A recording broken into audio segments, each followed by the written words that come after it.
Detrás de las producciones audiovisuales que día a día integran la oferta de programación de los diferentes canales de televisión y las plataformas de internet, existe una industria que se desarrolla gracias a personas que trabajan bajo las mismas condiciones laborales de otros gremios.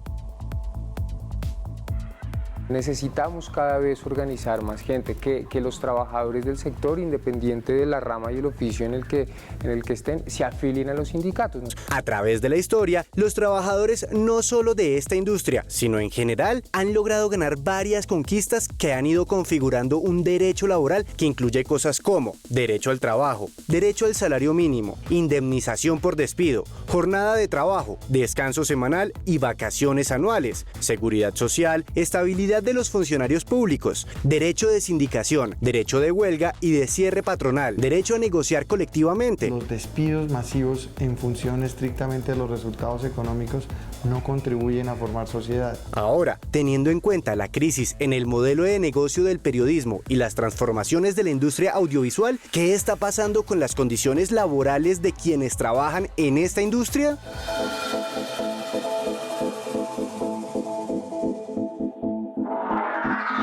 Según la Liga contra el Silencio, entre diciembre de 2018 y marzo de 2019, alrededor de 320 personas perdieron sus empleos en varios medios de comunicación colombianos. Las empresas dicen que los recortes son una exigencia del mercado actual, pues la gente consume cada vez menos información de medios impresos o por televisión y que aún no producen suficiente dinero en el escenario digital. Frente a esta situación, quisimos indagar por la manera como se están dando las condiciones laborales en esta industria.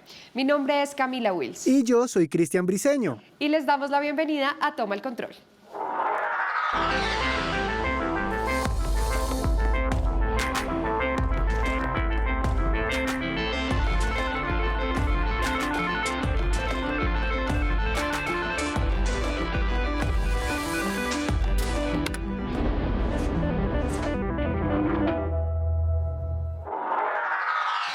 Y hoy nos acompañan en Toma el Control dos invitados con los que conoceremos muchísimo mejor la situación actual laboral de los medios de comunicación. Le damos la bienvenida primero a Nora Celedón. Ella es editora económica de La Silla Vacía, que además escribió un artículo titulado "Nuevos despidos ponen en duda la estrategia del tiempo", en la que da un panorama acerca de todo lo que vamos a hablar hoy. Bienvenida, Nora, y gracias por estar en Toma el Control. Gracias, Camila. Gracias, Cristian, por invitarme al programa. Así es, también le damos la bienvenida a Ahmed Escaf. Él es actor, presentador, muy conocido entre los colombianos y ahora es aún más conocido después de que acaba de ganar la demanda que instauró a Caracol Televisión por considerar que sus derechos laborales habían sido vulnerados. La Corte Suprema de Justicia determinó que el canal utilizó un contrato de prestación de servicios para esconder la existencia de un contrato laboral real. Gracias a esto, el actor reclamó todas las prestaciones a las que por ley hubiera tenido derecho, con también una indemnización. Bienvenido a Escaf. Muchas gracias, Cristian. Hola, Nora. Hola. Bueno, hola, pues, Cami. hola, Ahmed, bienvenido. Muchísimas gracias por acompañarnos y de verdad ustedes también en sus casas pueden escribirnos acerca de este tema que yo sé que va a dar mucho de qué hablar. Si ustedes nos quieren escribir, pueden hacerlo a través de las redes sociales con el numeral Toma el Control. Recuerden que este programa cuenta con la interpretación de lengua de señas gracias a Arturo Gómez y Juan Gordillo, a quien pueden ver en la parte inferior derecha de sus pantallas. Así que comencemos de una vez, Nora y Ahmed, y quiero, digamos que para las personas que no saben mucho, la audiencia, los televidentes, que de pronto entre nosotros hablamos del tema, pero hay personas que no conocen muy bien acerca de esto, y es cómo describirían a las personas y a los televidentes la situación actual laboral de los medios de comunicación. Nora. Bueno, lo que yo he visto, digamos, yo trabajo en La Silla Vacía y cubro el tema de medios de comunicación, y en los últimos 3 años, 4 años, uno ha visto una situación económica y financiera en los grandes medios que se ha venido profundizando. Este año, por ejemplo, vemos que canales como RCN, Caracol, medios como El Tiempo, El Espectador, están dando pérdidas financieras, algo que muy difícilmente se daba en años anteriores. y un poco la solución o algunos de estos medios están tomando como estrategia para salvar esta situación financiera, cortar tal vez el eslabón más débil de la cadena, y es recortar personal y disminuir periodistas y productores de contenido en sus medios. Y eso tiene una consecuencia muy grande, en particular en la calidad de la información que tienen los colombianos, y es algo a lo que la audiencia por lo general no está enterada, porque uno se entera de estas cosas a través de los medios y los medios no se cubren a sí mismos. Claro. En últimas termina siendo un riesgo muy grande para la democracia, porque si nosotros no tenemos información de calidad y quienes hacen esa información son los periodistas, que necesitan tener buenas condiciones laborales, que necesitan tener cierta estabilidad para poder tener información de calidad y contenido para que las personas puedan tomar mejores decisiones. Así es, todo es una cadena que es muy difícil. Ahmed, ¿cuál es su opinión? Pues bueno, me adhiero a lo mismo que dice Nora, pero también hay una cosa muy puntual y muy particular. Las empresas siempre saben hacia dónde van. Estos grupos económicos, que son los que lideran las grandes empresas de comunicaciones en nuestro país, saben hacia dónde van. No les está tomando de sorpresa la situación. No está llegándoles a la puerta de la casa la noticia de que es que el negocio está mutando. Porque las prácticas contractuales que tienen con sus empleados no las llevan de un año, ni de 6 meses, ni de una semana. Tenemos casos incluso de 20 años, 25 años empleados que están en malas condiciones, que han sido abusados y que simplemente por miedo, porque es que eso es lo que realmente a todos nos aterra, el miedo a perder el trabajo. Y en el negocio nuestro es que solamente hay un monopolio. O sea, existen 2 grandes canales poderosos que pertenecen a 2 grupos poderosos económicos y un tercero que está viendo a ver cómo sale adelante. Y bueno, gracias a Dios toda nuestra televisión pública, la televisión regional, está tratando de salir adelante, pero pues también sufre un ahogo económico a raíz de que esos dineros dependen de la gran bolsa económica de los grupos económicos importantes que son los dueños de los canales. Entonces, siempre acuden, como lo decía Nora, al eslabón más débil. Y no, digamos que no vamos a señalar todos los sectores de la industria, pero sí esa es la costumbre. Eso es como el modus operandum de todas las empresas, lo cual hace que se mantenga en el tiempo, pero en un hilo bastante complicado y que cuando se revienta, ¿por dónde? Por el eslabón más débil. Así es. Nora, hablemos un poco de esto, de las consecuencias de la crisis acorde a la investigación que usted hizo para La Silla Vacía en cuanto a los despidos del tiempo. Hay algo que es un poco difícil de entender y es la estrategia detrás de los despidos masivos. Uno ve diferentes estrategias en distintos medios. Por ejemplo, El Espectador, que es un medio que también es similar al Tiempo en términos de la circulación, que es un medio de circulación nacional, que es propiedad de un grupo económico muy poderoso que es de los Santo Domingo, no han optado por despidos masivos y un poco pero sí están perdiendo plata. Entonces un poco lo que uno ve es que sí hay una financiación de un grupo económico para que el medio se mantenga a flote.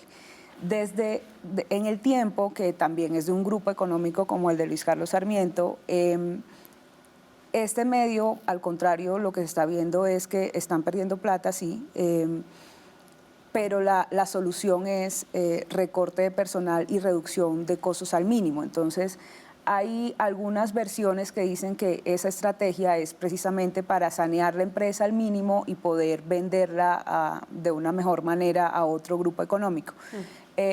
Más allá de estas movidas que son como financieras, pero que tienen que ver con el problema, lo que uno sí ve es que si tú tienes una estrategia de monetizar tu contenido, es decir, que la gente pague por el contenido que tú ofreces, pero recortas el número de periodistas e incluso sacas, en El Tiempo sacaron plumas que llevaban más de 20 años, editores, la editora de Paz y de Justicia del Tiempo que cubrió todo el proceso de paz durante el periodo del gobierno Santos, y personas que tienen la capacidad de hacer un contenido premium, que llaman, Total. por el que la gente podría pagar, pues no es claro a qué le estás apostando como empresa de contenidos. Y eso es lo que yo siento, que todavía no hay una fórmula en términos de cómo hacer que un entorno como el de hoy, donde hay tanta información gratuita y de tanto tipo, ¿cómo puedes tú competir con esa información gratuita y cómo puedes tú sobrevivir financieramente como empresa. Esa fórmula en Colombia y yo creo que en el mundo todavía no se ha inventado. Hay cosas interesantes que ha hecho The Guardian en Reino Unido, The New York Times en Estados Unidos también le han metido una apuesta muy fuerte con contenidos de calidad, pero en Colombia uno siente que hay como bandazos y no se sabe muy bien, no hay una estrategia clara de esto para dónde va y cuál es la estrategia detrás de las decisiones. Cristian tiene una pregunta. Sí, justamente quiero preguntarle a Ahmed, justamente relacionado con lo que estaba mencionando Nora, ¿tú consideras que la industria de la televisión en realidad está pasando por una crisis y que a eso se deben esos despidos? ¿Cómo Mira, lo Cris, ves? realmente sí hay una mutación en los medios, ¿correcto? Sin embargo, el problema radica en que hace 20 años, yo creo que los que llevamos 20 años o más en este negocio, algunos logramos detectar que había una falencia y era que las personas que estaban asumiendo los cargos de responsabilidad creativa y ejecutiva no tenían la preparación suficiente para poder sopesar eso 20 años después, lo cual hace que quede un vacío grandísimo en el negocio y simplemente la forma más fácil de resolver es, bueno, pues yo no sé qué hacer, entonces hay crisis económica, entonces votemos gente.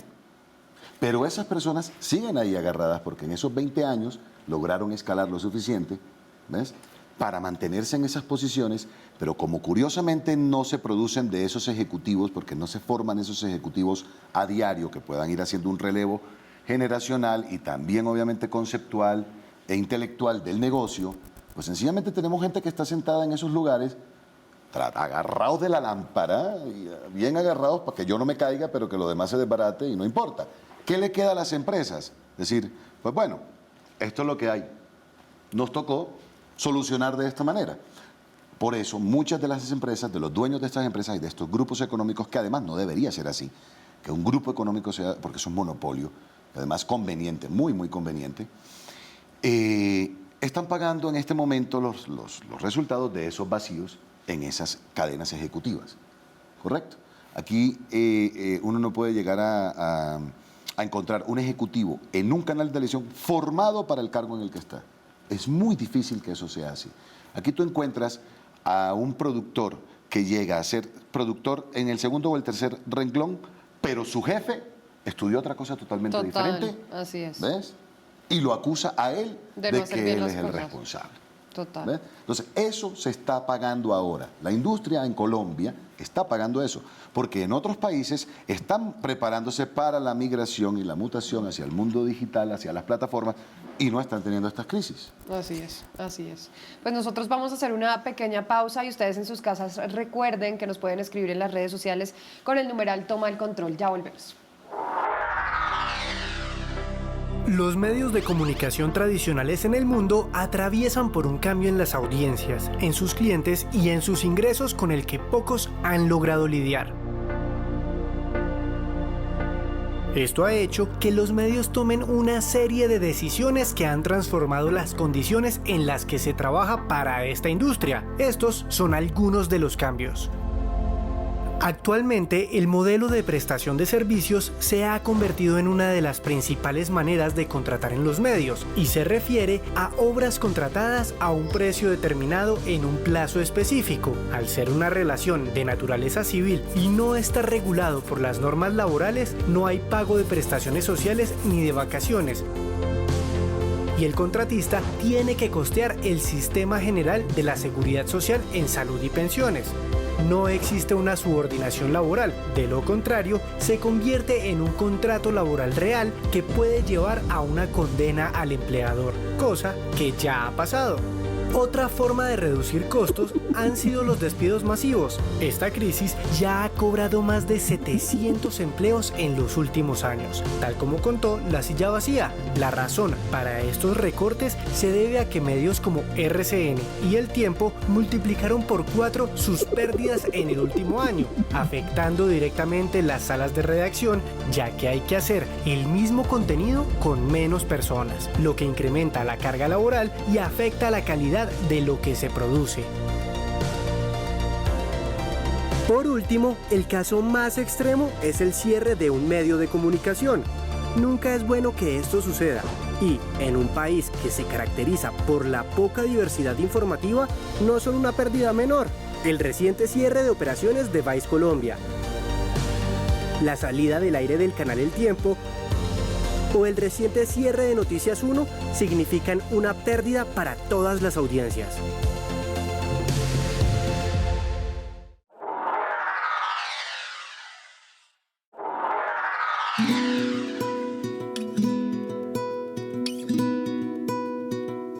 Bueno, nosotros nos constituimos en el 2015 como respuesta a algo que venía pasando en el país a raíz de los tratados de libre comercio, más exactamente del TLC con Estados Unidos. Hay un capítulo de servicios en donde se incluye todo lo que tiene que ver con el tema cultural y ahí también se incluye el tema del audiovisual del país. Reducir la cuota de pantalla para contenido nacional y darle prioridad a contenido extranjero. Esto genera un impacto directo sobre todo en el sector de la televisión y es pérdida de empleo. Necesitamos cada vez organizar más gente, que los trabajadores del sector, independiente de la rama y el oficio en el que estén, se afilien a los sindicatos y entiendan que la organización sindical, más allá de ser pensada para el bienestar exclusivo del trabajador, también se piensa es para la organización de la industria y para promover industria. ¿Usted cómo lo ha afectado esa crisis del audiovisual? A nosotros nos toca, lo que decimos es doblarnos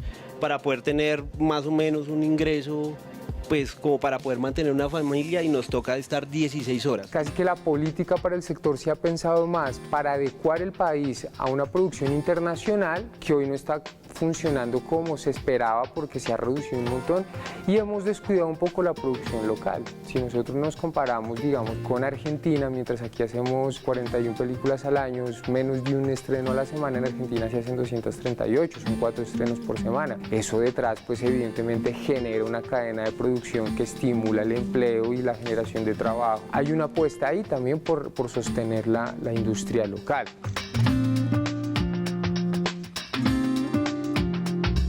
Según el DANE, nosotros somos 50.000 trabajadores en el sector audiovisual. Hoy no existe un diagnóstico en el sector que nos marque cuáles son esas condiciones laborales. El número de empleos formales en el sector no llega a ser el 10%.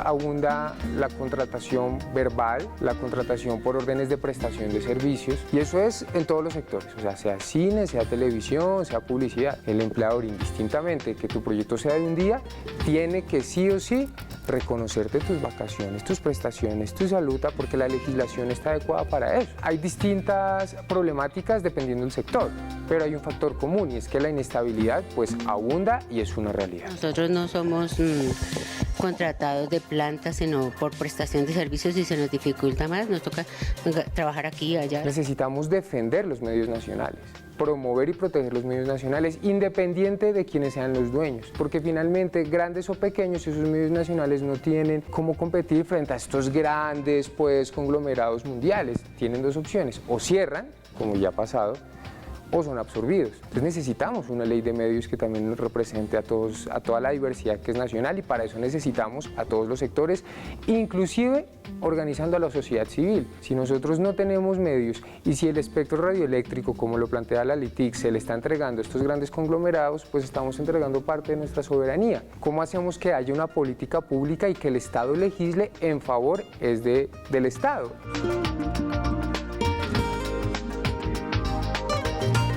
Nosotros estamos haciendo la tarea, ¿sí? Nos estamos organizando, los actores tienen un sindicato muy fuerte, los productores inclusive tienen que organizarse y han avanzado en ese proceso, pero es el Estado el que está obligado. Bueno, pensemos cómo hacemos para legislar y regular en favor de la industria nacional, como ya ha pasado en otros países. Nos rajamos en condiciones de estabilidad y de formalidad laboral en el sector, pero la tarea es organizarnos, o sea, no tenemos otra solución sino esa.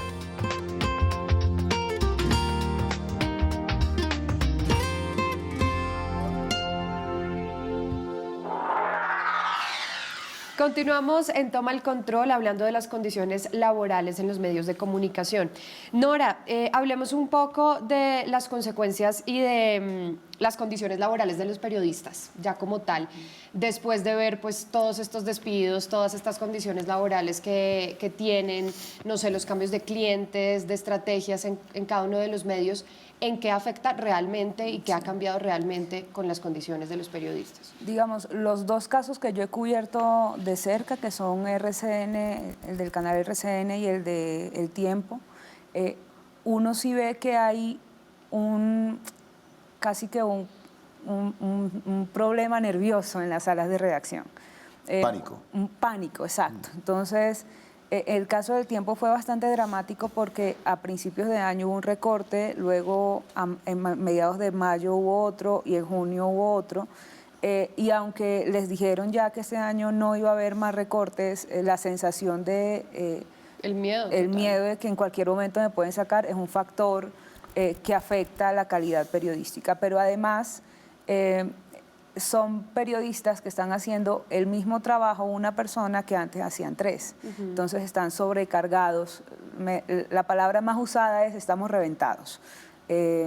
Porque el modelo de producción de contenidos es el mismo, es decir, tienen las mismas revistas, tienen el mismo periódico. Sí, tienen que hacer el mismo trabajo. Los periodistas tienen que ir a hacer videos, tienen que ser periodistas multimedias, integrales, con el mismo salario bajo y con la incertidumbre de que en cualquier momento te pueden sacar. Entonces así es muy difícil pues hacer un producto de calidad. Además hay otro modelo de producción de contenidos, que es empezar a evaluar los artículos que se hacen porque sean premium, es decir, que sea un reportaje que sea viral, o sea, que sea información que sea tendencia, que genere muchos clics, es el Además, otro. pedir que algo sea viral es como... Las cosas se hacen virales solas. Pero, Nora, digamos, hablando un poco del cambio de las audiencias, si hablamos no sé, que ahora ya las personas que consumen medios de comunicación son otras, o que consumimos los medios de comunicación de otra manera, no en el televisor, sino en una pantalla de celular, ¿eso ha tenido que ver un poco con los despidos masivos o con las condiciones laborales? Sí, digamos, ahorita hablábamos y comentamos que...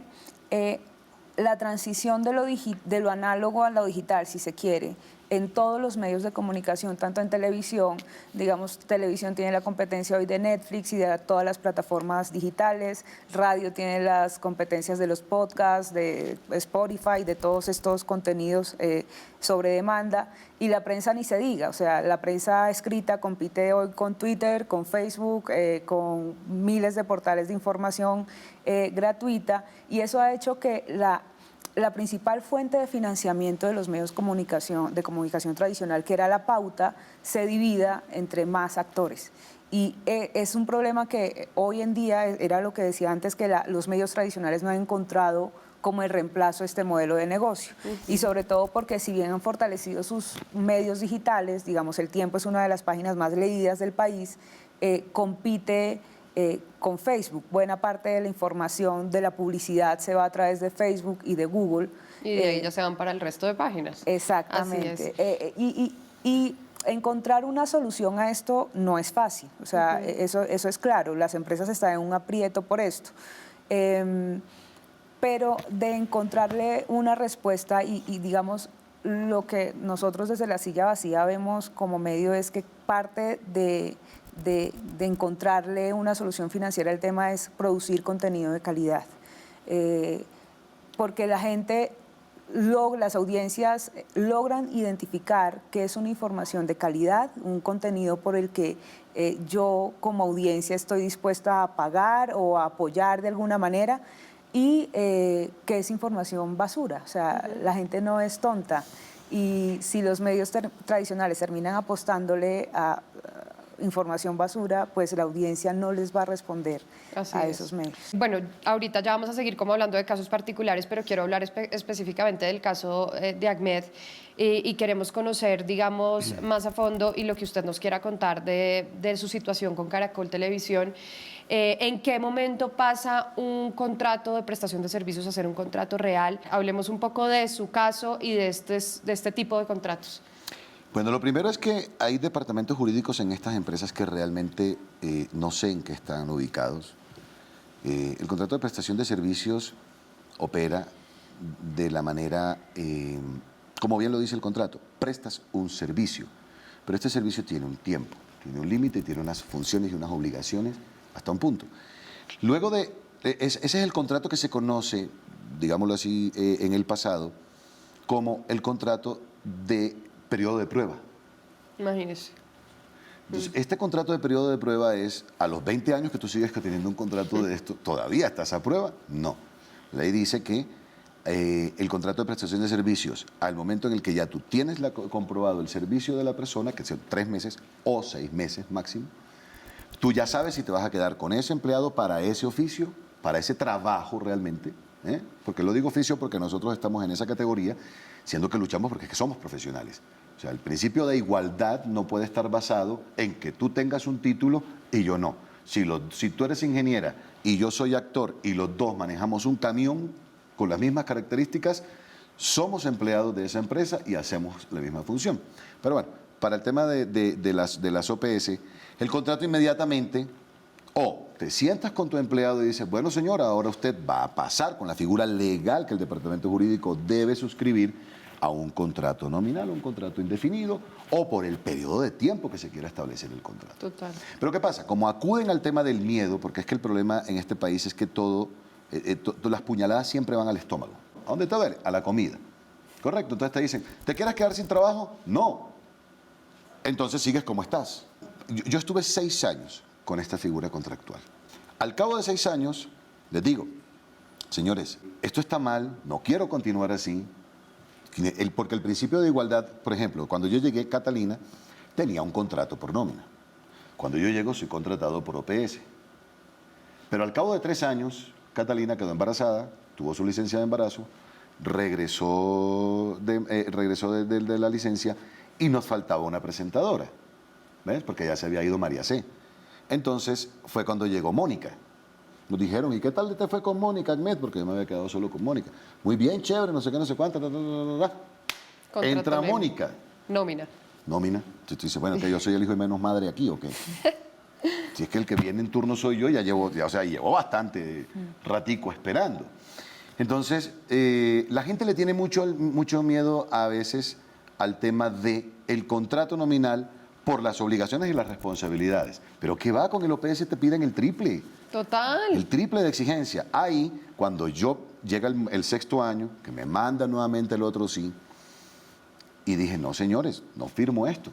No firmo esto. Entregué una carta diciendo, no firmo esto por estas razones. Y caramba, si no van a hacer las cosas como ya debe ser, que ya me saltaron el turno y como debería y quiero estar en esta empresa a la que le he puesto el corazón y el pellejo, pues entonces voy a tener que tomar las medidas jurídicas correspondientes porque esto está mal. ¿Qué esperaba yo incluso ingenuamente? No, tranquilo. Que me dijeran, venga, vamos a hacerlo bien. Y entre esas opciones de cuando me dijeran algo, me dije, hombre, negociemos entonces el salario. Yo prefiero ganar menos, pero tener un buen vínculo, sentirme no en periodo de prueba toda mi vida. Me despidieron. Luego me siento con detenimiento, porque luego ahí los invito al Ministerio de Trabajo. Oigan, señores, entiendan que es que yo no estoy queriendo esto. Ya esto se volvió, entonces ya ahí ya no era el mejor, no era el que más trabajaba. O sea, la descripción de la abogada era que prácticamente yo era lo peor que había en el canal. ¿Ves? Así llegamos a la primera instancia cuando decidí demandar, elaboro mi demanda y fue cuando me dije, hombre, sí, ¿por qué? Yo no estaba haciendo nada malo. ¿Por qué me voy a sentir mal?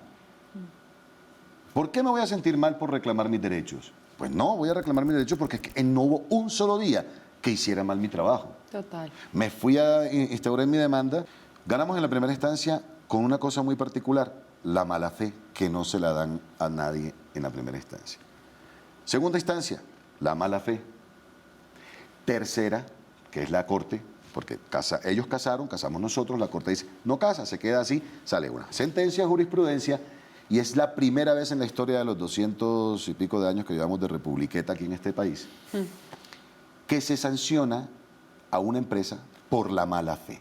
Nora, quiero hacerte una pregunta relacionada con lo que estamos hablando y es si consideras por tu experiencia y por la investigación que has desarrollado que los contratos por prestación de servicios en la industria audiovisual y de televisión se están utilizando para lo que son y de la forma adecuada.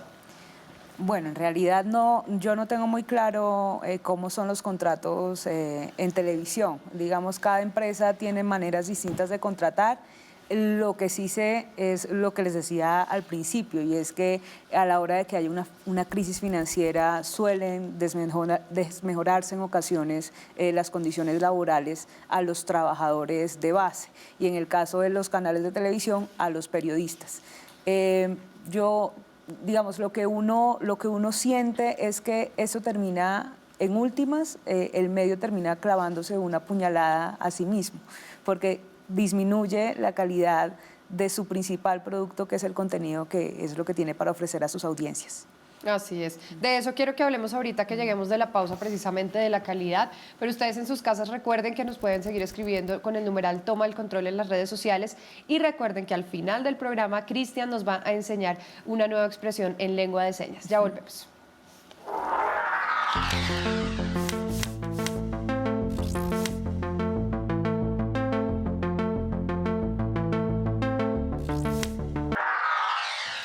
Sin duda, una de las noticias que ha golpeado duramente varios sectores del periodismo colombiano es el cierre de Noticias 1, el noticiero más premiado en los últimos 10 años, con 8 estatuillas de los India Catalina, consecutivas como mejor noticiero colombiano.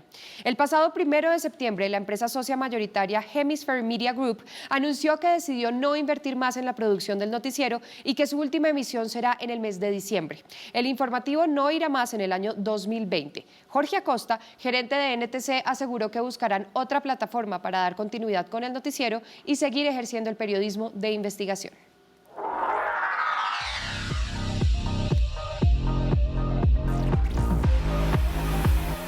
La labor que ha venido desempeñando Noticias 1 durante estos 28 años, desde 1992, es el periodismo investigativo, y ese periodismo está basado en un formato que requiere mucho más tiempo para desarrollar una historia. El premio India Catalina como mejor noticiero nacional nos lo hemos ganado 10 veces en los últimos 13 o 14 años, y muchas de nuestras investigaciones han ganado premios Simón Bolívar y en fin, llevamos yo creo que unos 50 o 60 reconocimientos a lo largo de nuestra historia. Noticias 1 hace un periodismo independiente, investigativo y crítico, y se ha vuelto el referente en estos días difíciles. Es una historia muy linda de hace unos años, cuando descubrimos que uno de los magistrados auxiliares en la toma del Palacio de Justicia había salido vivo, y eso lo pudimos contar. La yidis política, el proceso 8000, los diálogos del Caguán. Una cosa es la responsabilidad periodística que tenemos frente al país, y otra es la responsabilidad comercial que yo tengo frente a la compañía. Entonces, nunca hemos antepuesto los intereses comerciales al hecho y a la necesidad de contar la verdad. Pues a lo largo de la historia hemos tenido gente que se ha retirado, inconvenientes con los clientes, pero nuestra conciencia está tranquila porque consideramos que ese es el fundamento del periodismo libre y el que realmente se constituye en una base de la democracia.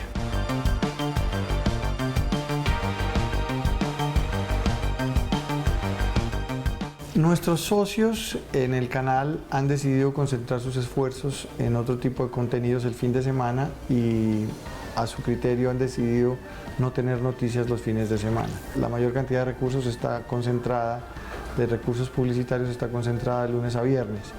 Entonces, en una decisión que nosotros respetamos pero no compartimos, no van a continuar emitiendo contenidos periodísticos, y quien producía los contenidos informativos el fin de semana era Noticias 1. Entonces, pues esa es la razón por la cual nos seguiremos en el canal. La determinación de la compañía, y sobre todo basada en el apoyo y en el compromiso de nuestra propia gente y de la audiencia, es que vamos a continuar. Vamos a continuar a través de otras plataformas, y vamos a continuar también en el mundo digital.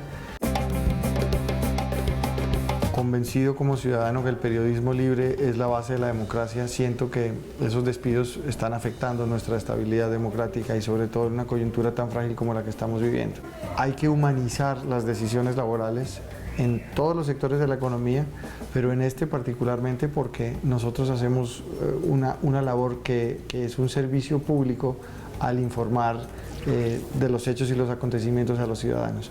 Y estas personas que forman la estructura de una compañía, pues tienen que tener la posibilidad de tener una estabilidad laboral, y eso es lo que nosotros pretendemos. Y con este anuncio lo que quisiéramos hacer es que por el contrario, nuestro equipo creciera y no tuviéramos que despedir a nadie. Y seguramente así va a ser. Los despidos masivos en función estrictamente de los resultados económicos no contribuyen a formar sociedad. Lo que nosotros particularmente pretendemos hacer aquí es ir en contra de esa tesis simple que si los números no dan, la mejor manera de resolverlos es reduciendo el personal. Yo creo que aquí lo que estamos aprendiendo sobre el respaldo ciudadano es que si los números no están dando, tenemos que hacer más periodismo independiente y la gente está dispuesta a pagar por ellos. Y el apoyo que hemos recibido de nuestra gente y del público, como lo decía, nos motiva a seguir adelante, de tal manera que Noticias 1 no termina, se transforma en su plataforma de emisión, pero sigue con el mismo rigor y el mismo juicio periodístico que lo ha caracterizado.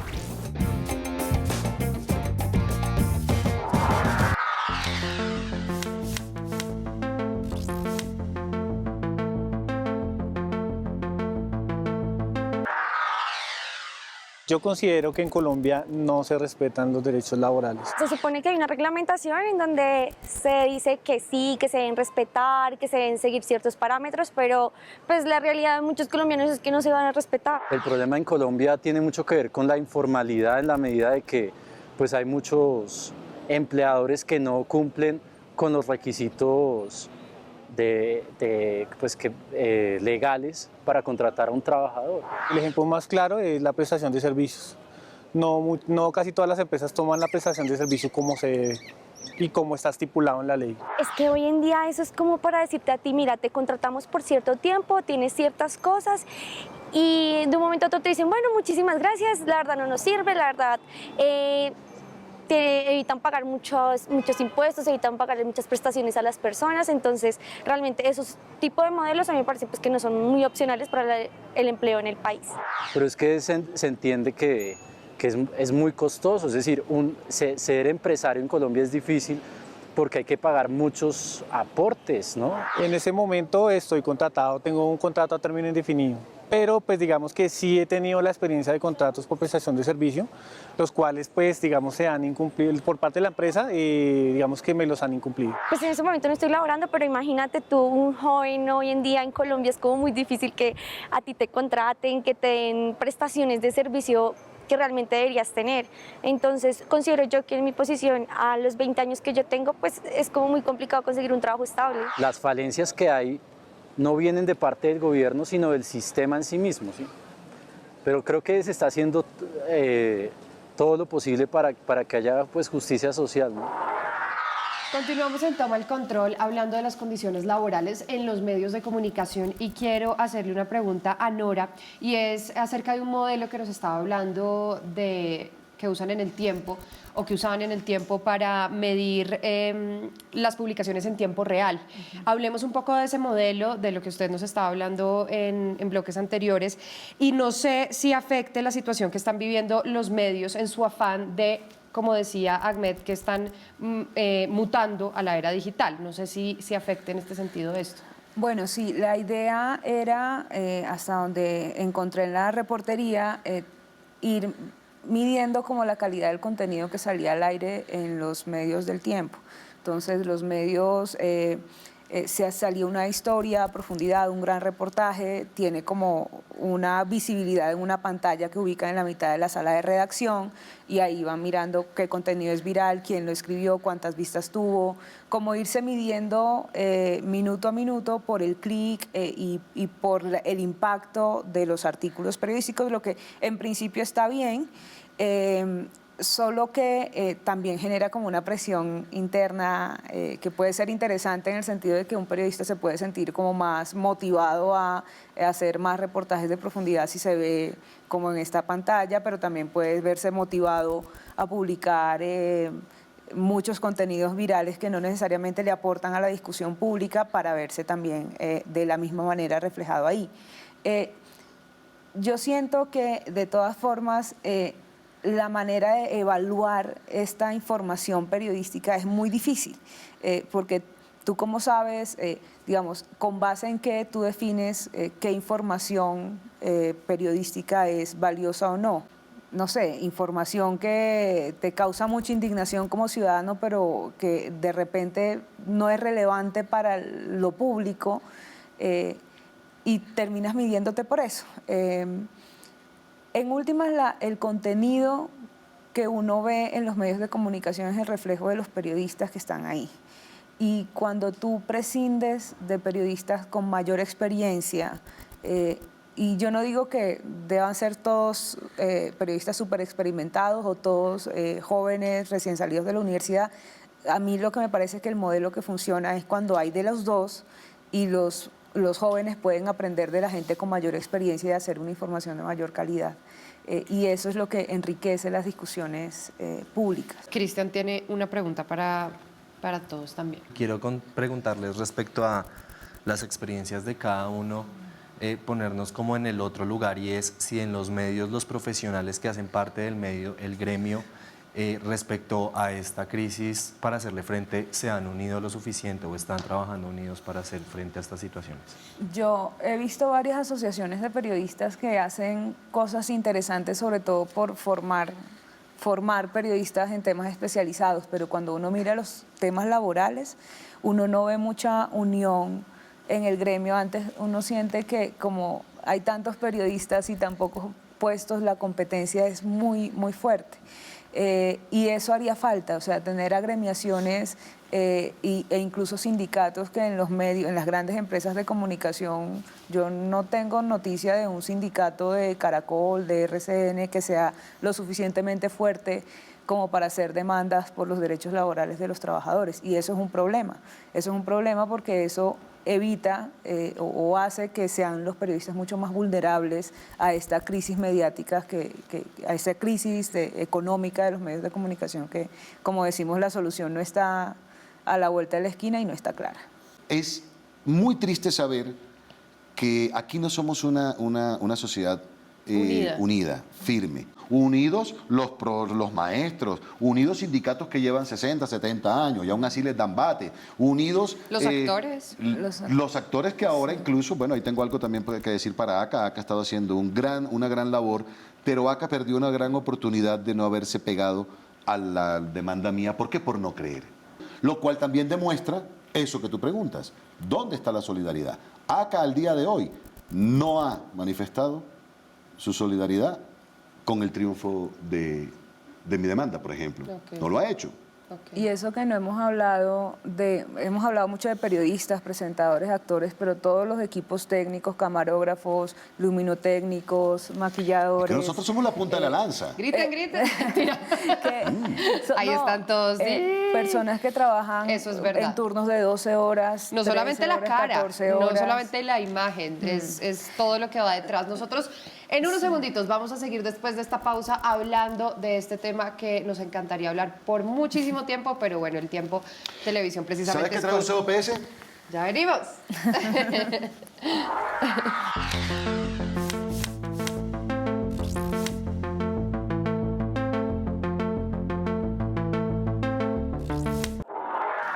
Y seguimos en Toma el Control hablando de las condiciones laborales en los medios de comunicación. Y ya para terminar y empezar a concluir y cerrar este tema, quiero preguntarles a los dos desde su conocimiento si ven algún futuro en el modelo de negocio sostenible, sobre todo en esta era digital. Nora.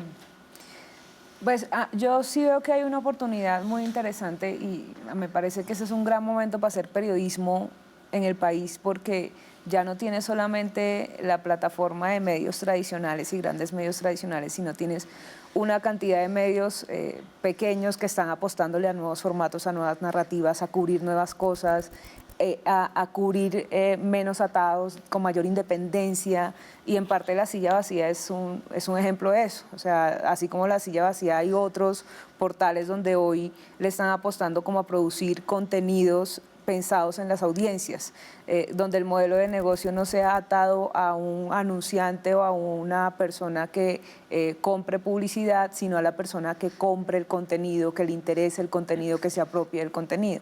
Okay. Y no sé si me dejan hacer esta cuñita, pero esta semana, en estos días estamos por lanzar en La Silla el programa de Super Amigos, que es como la manera como nosotros nos relacionamos con la audiencia, y es a través de donaciones a la página web. Las personas que les interesa el contenido que producimos dicen, a mí me interesa esto, y pagan 50.000, 100.000, lo que puedan, Y es bien interesante porque a nosotros no nos interesa tener un patrocinador que tenga 150 mil millones de pesos o lo que sea para la silla, sino muchas personas para que así nosotros como medio podamos depender de muchas personas de la audiencia y no solamente de una sola. No regidos por una monetizados. Y eso ayuda a que un medio sea independiente, eso ayuda a que la información sea de mayor calidad y de paso eso ayuda a que la gente pueda trabajar mejor y pueda trabajar rico en un trabajo donde se siente que está aportándole a la sociedad, pero que tampoco se siente explotado, reventado por una empresa que te pide 1000 clics al día.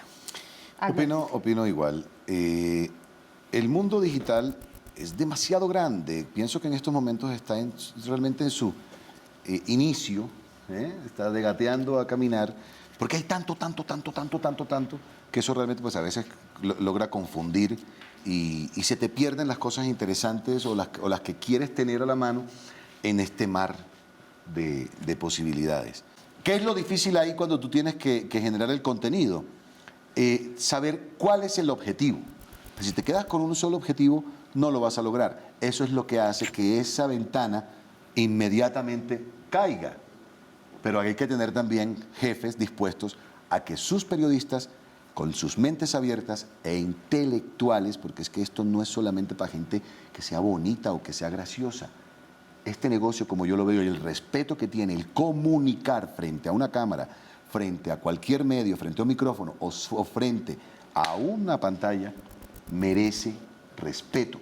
El respeto del jefe por quien está haciendo el trabajo, porque al final es el respeto al consumidor y el consumidor... Es que todo es una... El consumidor es tu cliente también porque al ganar respeto, gana credibilidad, gana confianza, ganan todas las empresas. Pero yo sí siento como mucho optimismo, porque a mí, y es un poco contradictorio con todo lo que hemos dicho, pero cuando tú ves que hay crisis financieras a costa de esto que hemos comentado en todo el programa, tú te das cuenta de que en un punto el contenido tiene que volver a ser el rey. Y digamos, los que producen contenidos tienen que volver a estar como en la palestra y en el centro del negocio. Y eso a mí me parece que es algo de lo que las empresas ya se están empezando a dar cuenta. Ya para concluir, quisiera preguntarles por las audiencias. ¿Qué podrían hacer las audiencias o si pueden hacer algo para colaborar, para apoyar a que la situación mejore y cómo lo pueden hacer? Bueno, las audiencias están... Si hay algo que nos han mostrado los ejercicios de los nuevos medios es que las audiencias están dispuestas a pagar por contenido de calidad.